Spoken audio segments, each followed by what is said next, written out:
Bonjour à tous, bienvenue sur Sensation. Aujourd'hui, je reçois Dom Bernet. Bonjour. Bonjour Radio Sensation, bonjour auditrices, auditeurs.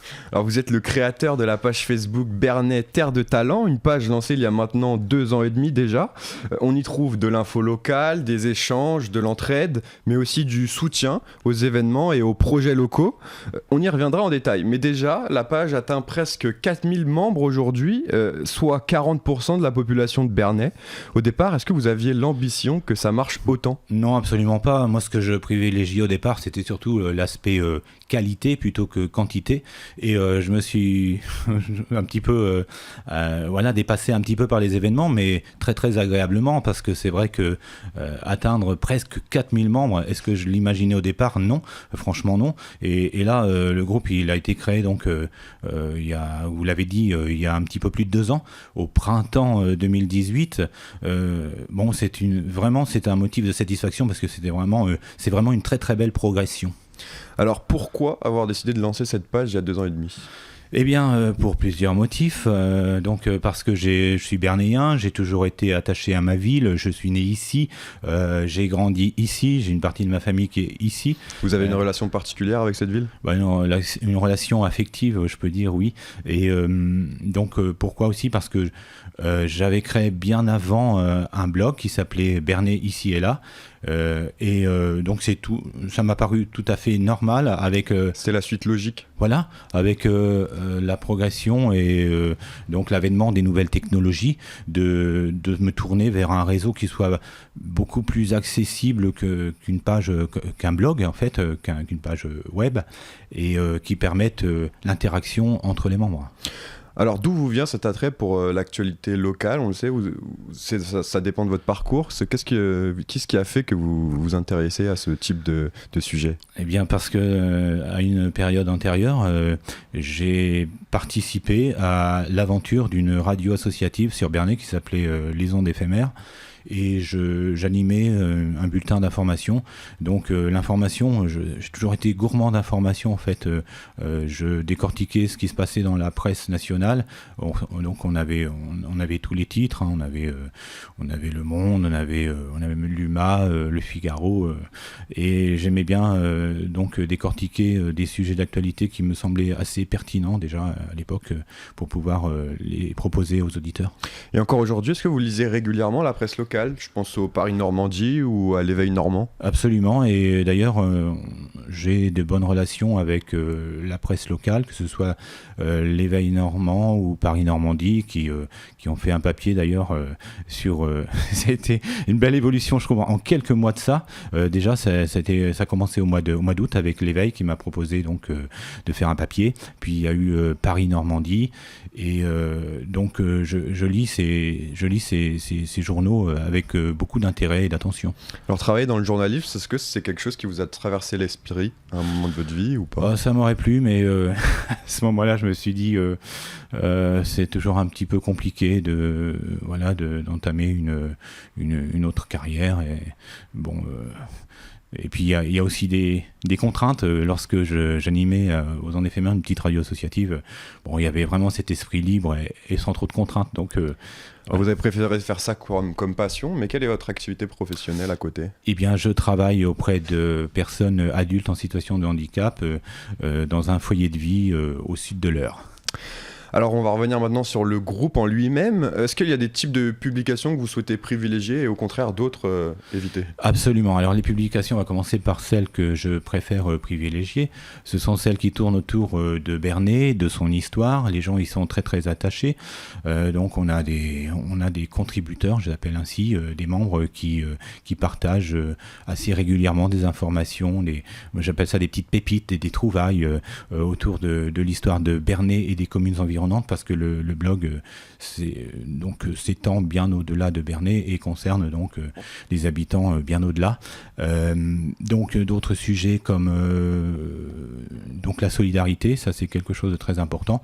On a fait une rubrique avec une membre qui est très très impliquée, qui chaque jour publie une publication en soutien à nos commerçants qui ont traversé une dure épreuve pendant cette crise sanitaire et qui n'en ont pas fini d'ailleurs. Donc on a souhaité mettre le paquet pour les soutenir. Et elle fait une rubrique qui est très très intéressante qui s'appelle « Nos commerçants ont du talent ». Donc il y a aussi d'autres choses que je souhaite mettre en avant. Justement, on parlait de talent, donc moi je dis souvent que Bernay regorge de talent, mais beaucoup de personnes restent dans l'ombre. Nous, on souhaite les passer de l'ombre à la lumière, des gens talentueux qui ne sont pas forcément les plus connus, bien évidemment. Parce qu'on vous le rappelle, vous avez une vraie force de visibilité maintenant avec vos 4000 membres. Vous parliez de pépites tout à l'heure. Justement, le mois dernier, vous aviez proposé aux membres de votre groupe la lecture d'une nouvelle sur la vie d'Édith Piaf qui a passé une partie de son enfance à Bernay. Est-ce que vous pouvez nous raconter comment est-ce que vous avez mené ce projet ? Eh bien, j'avais l'adhésion d'une nouvelle membre que d'ailleurs j'avais connue par le passé parce qu'au cours de mon travail, elle est exposée au Forum de la Santé à Évreux. Et je me suis dit, tiens, mais on se connaît. Alors, je suis rentré en contact avec elle par Messenger. Et elle m'a dit qu'elle écrivait, effectivement. Elle écrit des livres. Et elle avait une nouvelle qui était restée un petit peu en plan, là, sur les jeunes années, la vie d'Édith Piaf, lorsqu'elle était chez ses grands-parents paternels à Bernay. Donc, je me suis dit... c'est super, c'est vraiment... Moi, je suis toujours très enthousiaste lorsqu'on a des beaux projets comme ça. Justement, le groupe Bernay Terre de Talent, je souhaite l'affirmer comme un groupe qui se diversifie par rapport à ce qui existe déjà, avec plein de projets, des talents que l'on va mettre en lumière. Et justement, ça a rentré dans le cadre avec ce roman feuilleton que m'avait proposé Marie Murski. Et je dis, tiens, pourquoi pas, on va essayer. Et je crois que c'est une première sur un réseau comme Facebook, que ça n'a pas été tenté auparavant.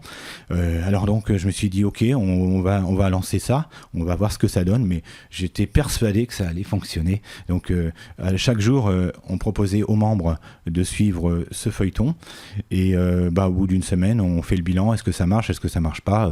On fait un petit sondage aussi parce que je suis très attaché au sondage sur le groupe. Est-ce que vous souhaitez continuer? Est-ce que ça vous a plu? Et la réponse a été oui et ça a très très bien fonctionné. Et pour le dernier épisode de ce roman feuilleton, je suis allé voir la maison où avait vécu Édith Piaf, qui se trouve à Bernay.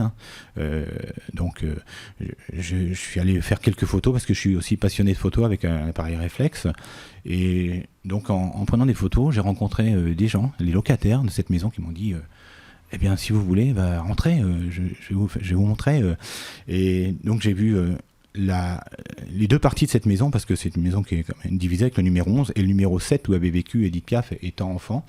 Et là, j'ai vu la personne qui y habitait, qui m'a fait visiter le deuxième étage. Et le deuxième étage, c'est quelque chose de fabuleux, puisque c'est resté en l'état, comme c'était à l'époque où avait vécu Édith Piaf. Et là, j'ai pris des photos qui sont quand même des photos assez exceptionnelles. Alors des petites pépites, comme vous l'avez raconté, mais aussi donc des infos sur l'actualité locale qui a été riche pendant ces 2 confinements que la France a vécu.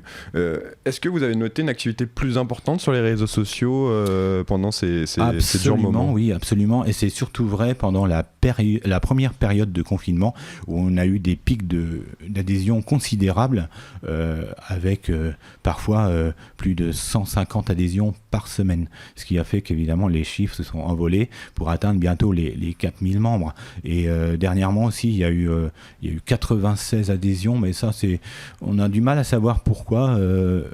La semaine suivante, on arrive à la moitié à peu près, mais presque 97 adhésions dans une semaine. Qui est-ce qui vous aide à gérer la page ?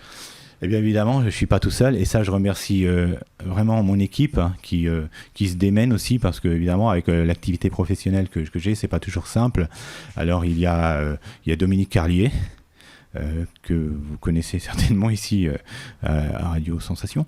Il y a donc Anaïs, il y a aussi donc Dominique Carlier, Anaïs, et puis 2 autres personnes qui me sont d'une aide vraiment précieuse, quoi. Voilà pour animer ce groupe.